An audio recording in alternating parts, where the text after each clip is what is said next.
नमस्कार, मी विलास बडे। रात्रीचे 10 वाजलेत। या बुलेटिनमध्ये आपल्या सगळ्यांचं स्वागत। बुलेटिनच्या सुरुवातीला एक धक्कादायक बातमी, मोदींच्या धक्कादायक वक्तव्याची।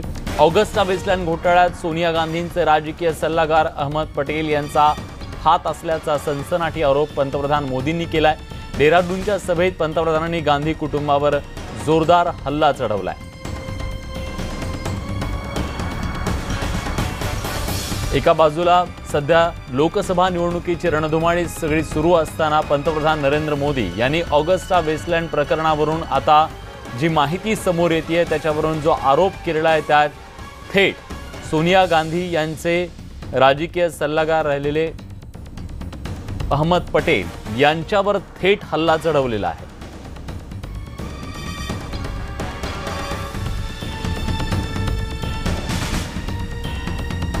आपण बघतोय की पुन्हा एकदा ऑगस्टा वेस्टलँड प्रकरण हे राजकीय रणधुमाळीमध्ये चर्चेला आहे।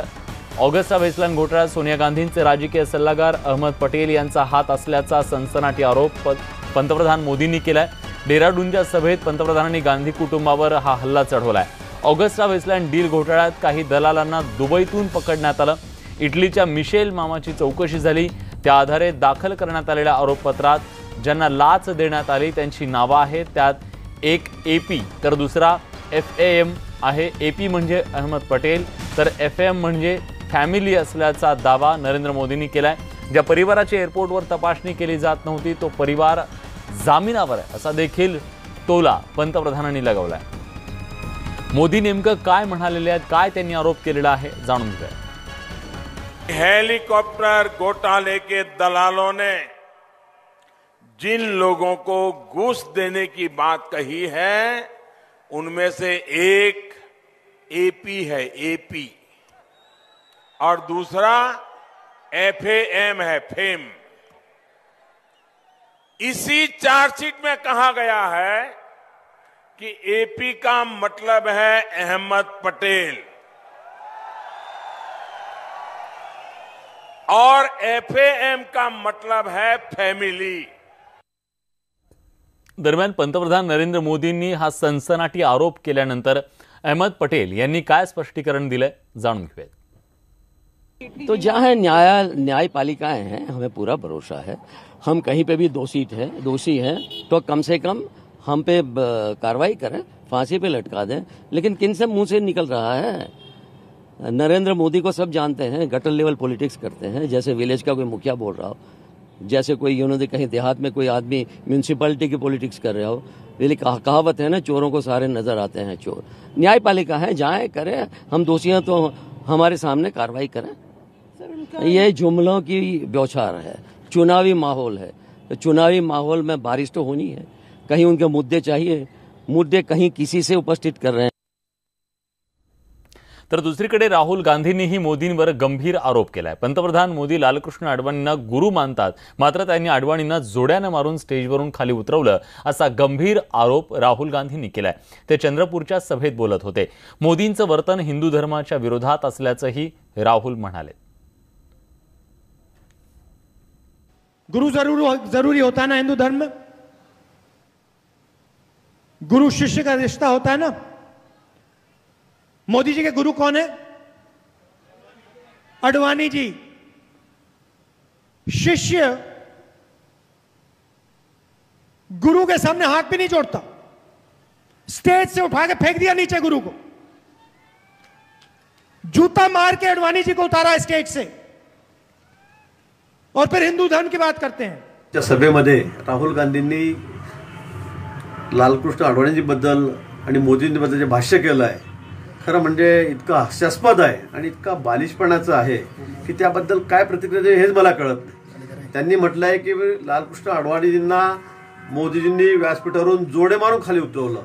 मला वाटतं इतका बालिशपणा की ज्या माणसाला काँग्रेस पंतप्रधान म्हणून प्रोजेक्ट करत आहे त्यांनी इतकं बालिश त्या ठिकाणी भाषण करावं किंवा असं बोलावं, याची जेवढी निंदा करावी तेवढी कमी आहे।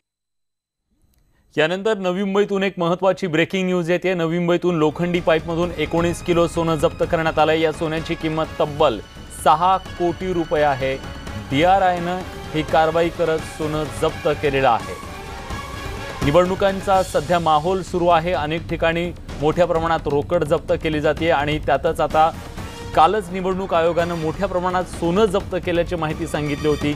1,500 कोटी रुपयांच्या या सगळ्या जप्तीची कारवाई केल्यानंतर आज नवी मुंबईतून ही एक मोठी कारवाई केल्याचं समोर आलेलं आहे। तब्बल 6 किलो सोनं जे आहे ते एका पाईपमधून जमा केल्याचं समोर येतं। पण हे सोनं नेमकं कुणाचं आहे, कशासाठी ते आणलं जात होतं याच्याबद्दलची माहिती मात्र अजून मिळू शकलेली नाहीये। पंतप्रधान मोदींवर माझं प्रेम आहे, मात्र त्यांना माझ्याविषयी राग आहे, हे उद्गार आहेत काँग्रेसचे अध्यक्ष राहुल गांधी यांचे। ते पुण्यात विद्यार्थी संवाद कार्यक्रमात बोलत होते। या दरम्यान राहुल गांधींनी विद्यार्थ्यांच्या प्रश्नांचं उत्तर देताना मोदींचा उल्लेख करतात सभागृहात मोदी मोदी अशी घोषणाबाजी सुरू झाली। मात्र अशा घोषणांबद्दल आपल्याला काहीच वाटत नसल्याचं राहुल गांधी म्हणाले। There should be retirement age for politicians. What do you think the age should be?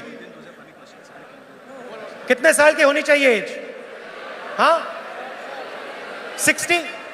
I agree with you. 60 is a good age for politicians to retire.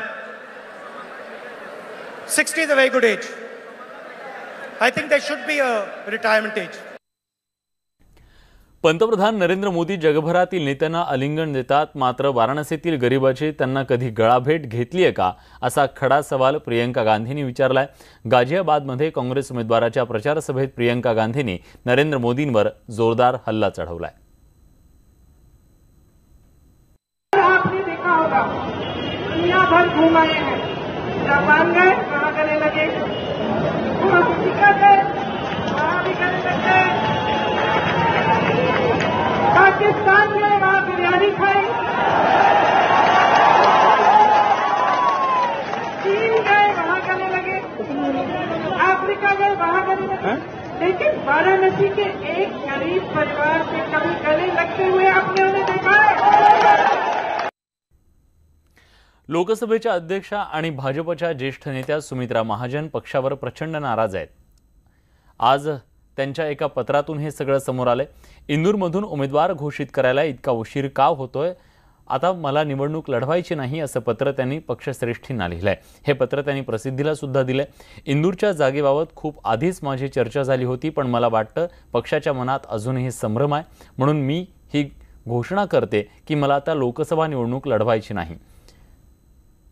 Sumitra Mahajan यांचं हे पत्र समोर आल्यानंतर त्या नाराज आहेत अशा चर्चांना उधाण आलंय। कि ताई का नाम एक ही है और किसी का नाम नहीं।